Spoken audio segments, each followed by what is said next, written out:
There's this idea that what you have to do with people with addiction problems is impose more pain and more suffering on them to give them an incentive to stop. But once you understand that pain is the driver of addiction, pain is the primary cause of addiction, that if you want to understand why people are using so many painkillers, you've got to understand why they're in such pain, then you can see why this is such a disaster, right?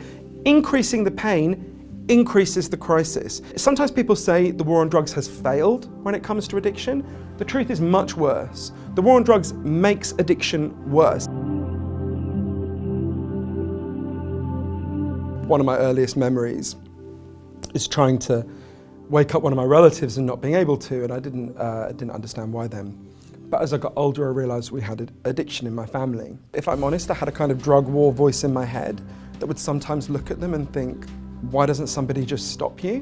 But then there was another part of me that could see, right, we have been trying that, both as individuals and as a society, for a really long time. It doesn't seem to be working. There's a part of me that wanted to be more compassionate and loving. So for my book, Chasing the Scream, I went on this big journey. I wanted to go to the places that had the harshest policies towards people with addiction problems and the most compassionate policies. I wanted to see what actually worked and what doesn't. And one of the things that was so kind of shocking to me is to realize there are societies that have had terrible addiction crises and actually solve them. And they are doing the opposite of what we're doing in the United States today. In the year 2000, Switzerland had a nightmare opioid crisis.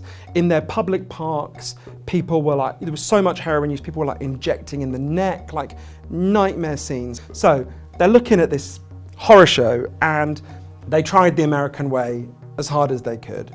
Shame, arrests, imprisonment, and it kept getting worse and worse. And then one day, Switzerland got a female Minister of Health and then their first ever female president. A completely amazing person called Ruth Dreyfus, who I got to know later. Ruth explained to the Swiss people that what she thought would be the solution would be to legalize heroin for people with addiction problems. She explained to the Swiss people, when you hear the word legalization, what you picture is anarchy and chaos. What we have now is anarchy and chaos. We have unknown criminals selling unknown chemicals to unknown drug users, all in the dark, all filled with violence, disease and chaos. Legalization, she said, is the way we are going to restore this pristine, clock-like order to our society. So, what does that mean? It does not mean no one, virtually nobody, is in favour of legalising heroin the way alcohol or cannabis are legalised, right? No one thinks there should be a heroin aisle in CVS. That's not the plan. The way it works in Switzerland, a system that was set up, is if you've got a heroin addiction, you're assigned to a clinic. You go in, you're given your heroin there. It's medically pure heroin, not the contaminated garbage that you would buy on the street. You use your heroin and then you leave and you go to your job because you're given a massive amount of practical support. You're given housing, you're given therapy to figure out why you're so troubled and why you need to anaesthetize yourself. And I remember saying to the psychiatrist who works there, Dr. Rita Mangi, who's an amazing person, saying to her, well, how can that be? Because we're told the drug takes you over, you need more and more of it. If you had a free supply, why wouldn't you just use forever? And she looked at me like I was kind of dumb and she said, right, but we help them to change their lives. And as your life gets better, you don't want to be anaesthetized so much. You want to know how many people have died of heroin overdoses on legal heroin in Switzerland since it began more than 14 years ago? Not one person, not a single human being. Far more Americans will die in the time people are watching this video than have died in Switzerland in the entire 13 years that heroin has been legal. Portugal had one of the worst drug problems in the world. 1% of the population was addicted to heroin, which is kind of mind-blowing when you think about it.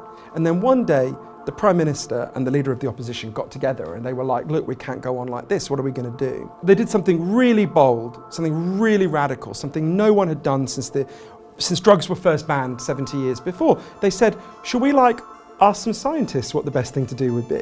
And they said to them, you guys go away, figure out what would genuinely solve this problem, and we've agreed in advance it'll do whatever you recommend, so just took it out of politics. So the panel goes away, they look at all sorts of evidence all over the world, and the panel comes back and they said, decriminalise all drugs, from cannabis to crack, the whole lot.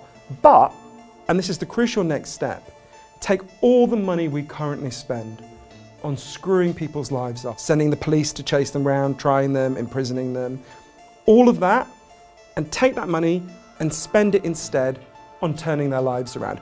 The goal of this change in drug policy was to say to everyone with an addiction problem, we love you, we value you, we're on your side, we want you back. And by the time I went to Portugal, this program had been in place for 13 years and the results were in. They've been very well studied by academics. There was a massive fall in addiction. Injecting drug use was down by 50%, overdose deaths were massively down, HIV transmission was massively down. The opposite of addiction is not sobriety, important though that is to many people. The opposite of addiction is connection. But there's equally strong evidence that all human beings have natural psychological needs. You need to feel you belong. You need to feel your life has meaning and purpose. You need to feel that people see you and value you. You need to feel you've got a future that makes sense. And this culture we've built is good at lots of things, but we've been getting less and less good at meeting these deep underlying psychological needs. I think Switzerland holds the key to understanding how we get out of the opioid crisis. What we are doing in the United States is the exact opposite of that. Firstly, we cut off the legal supply of the drug. If your doctor finds out that you're using Oxy or Percocet or whatever, not because you've got back pain, but because you've got an addiction problem, by law, they have to cut you off. Otherwise, they can be busted as drug dealers, and that is happening to doctors. Secondly, far from giving you love and support, we give you a criminal record. We shame you and stigmatize you and punish you. So we are doing the opposite of the society that had an opioid crisis and ended it. When you have people you love who are at risk of dying, who have really bad addiction problems and are in such pain and such suffering, to go to places where they would be given the right kind of love and help and support, and then to come back and to see them being given nothing and actually being threatened and shamed. And to realise I've met so many people who've later died of addiction problems, and to realise in Portugal and Switzerland they would have lived. But the reason why we have to talk about it is because this isn't written in this isn't encoded in nature that we do this. This is a very recent human invention that we do this to people with addiction problems. The war on drugs is only 100 years old. In the scale of human history, 100 years is nothing, right? There are alternatives. I've seen them in practice. They work. And the people who are dying in this country, and the many more people whose lives will be needlessly diminished, they need us to stop indulging those cruel voices and start listening to the messages of love and compassion. For 100 years now, we have been singing war songs about people with addiction problems. I think we should have been singing love songs to them all along.